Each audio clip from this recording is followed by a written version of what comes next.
This video is going to take you through what the subjunctive is. Because it's not actually looking at the subjunctive in French or Spanish, it'll apply to both. It'll hopefully give you a clear idea of what's meant by the subjunctive and how to use it well.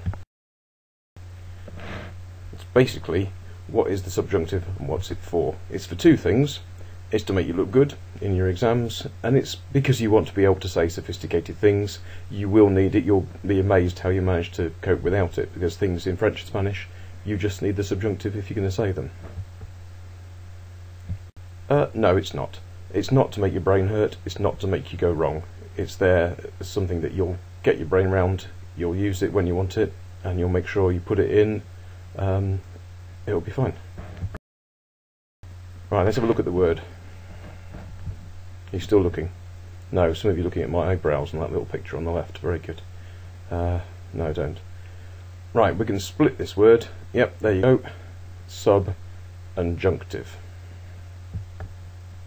So, straight away people say junctive to do with junction or joining. Sub, when you join these two things, one of them is going to need to be made less important, subordinate to the other one. So we're looking for an example of where we're joining two clauses to make a sentence, and for some reason one of them needs to be made less important, otherwise the joining just doesn't work. Here's an example. I don't think that is one clause. Here comes the other. Emil is stupid. Emil, that's not you, it's just some random bloke called Emil. Okay, if that upsets you, then look at that nice picture of a taxi down there with a flag on the front. I don't think that. Can you see it's in capital letters? Emil is stupid. So if you put them together, it's going to fight.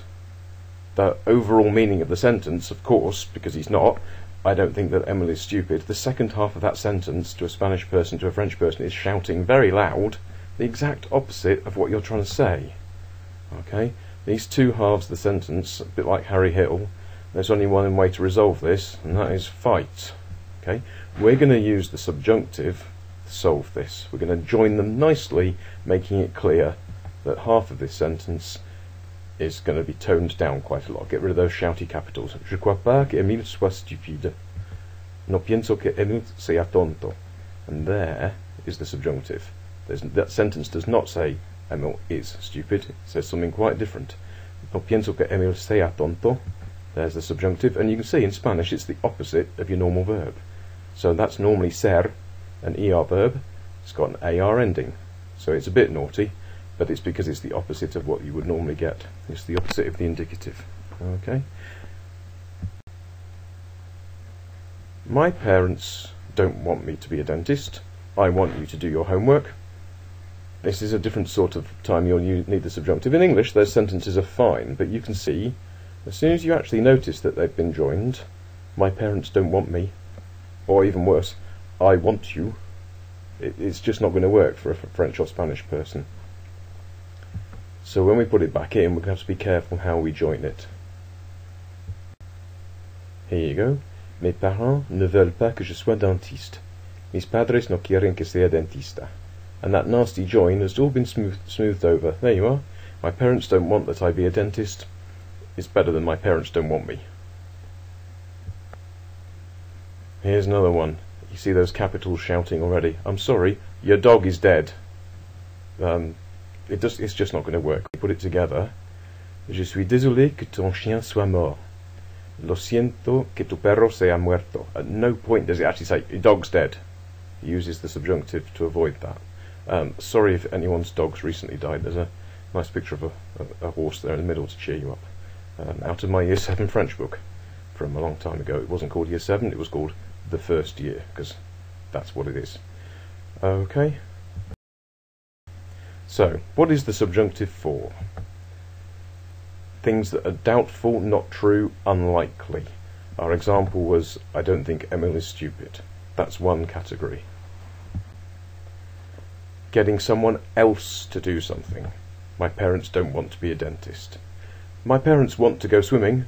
Just use the infinitive. Mis padres quieren ir a nadar. Mes parents veulent aller nager. That's nothing's changed there. It's when you're getting someone else to do something that the problem arises. You get the sentence like, I don't want you, or my parents don't want me.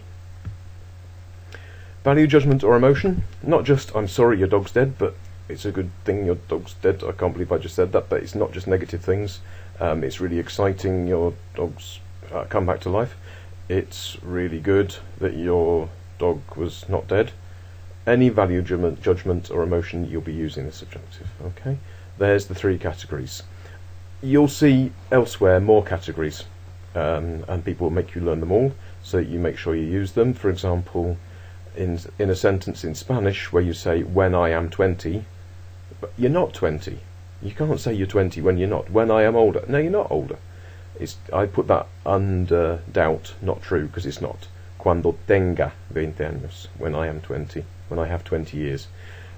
You can put that as a subjunctive of futurity, but it comes back to the idea of it's counterfactual, it's not true. Okay? Getting someone else to do something, a value, judgment or emotion. There you three. When you look at other people's definitions of the subjunctive, see if there's any that I've missed out, or see if they do ultimately all come back to some version of these three. And what you've got to have is that idea of subjunctive is sub, and joining. You've got a joining, things need smoothing over. The word that does the joining is normally a relative pronoun, it's the que. It might be the person who, there was nobody who, or a different relative pronoun. But if you watch out for a that, then you switch your brain on, think, do I need the subjunctive? Do we have the subjunctive in English? Yes, we do. Obviously, because Sheldon Cooper said Penny forgot to use the subjunctive. I can't do that without bongos. Penny forgot to use the subjunctive. Bongo solo. Sorry. Yeah. Here we are. Look, I heard this on the news the other day. Ukraine insists that Russia withdraw its tanks. Not withdraws, Russia withdraws. Ukraine insists that Russia withdraw its tanks. That's exactly the same as wanting someone else to do something. I insist he arrive on time to my lessons. When Mr. Sampson used to write his reports, and they always got sent back, he wasn't writing in bad English or Norfolk English. He was Canadian. He was using super correct English. He was using the subjunctive. Whoever proofread his reports wasn't used to it, but he was using correct English. I insist he do his homework. I'm not sure. You look at these for a while and you think, is that English? Is that not English? It's pretty unlikely he'd be here on time. That's the subjunctive in English. It's outrageous he'd be allowed to do that. You might not say it that way. You might say is. You might say be. That's the subjunctive in English. Okay. What next? Well, this is not about how the subjunctive is formed. This is just to make you feel comfortable that you know what it's for. It's got a purpose. You can use it. But you will have to go away and find out in French, in Spanish, how do you make the subjunctive. In the present and in the past, and because you've got present and past, you can make perfect and you can make pluperfect subjunctive. Do some exercises, do some practice, use it on purpose, put it in. Next time you're talking about something, you want to give a value judgment. It is great that, it is terrible. Yeah, you'll be using the subjunctive. Next time you want to say, my mum doesn't like me going out late. Yeah, you'll need the subjunctive. Okay? Right, if you do Spanish, you can start right now, you can test yourself. I don't think buying this book is a bad idea. No pienso que sea mala idea comprar este libro. Another one. I suggest that you buy this book. Sugiero que compres ese libro. Don't buy it if you do French. It's a Spanish book. There is a French one though. It is fantastic you like this video. Es fantástico que te guste este video. Oh, well, great, thank you. I'm glad you did.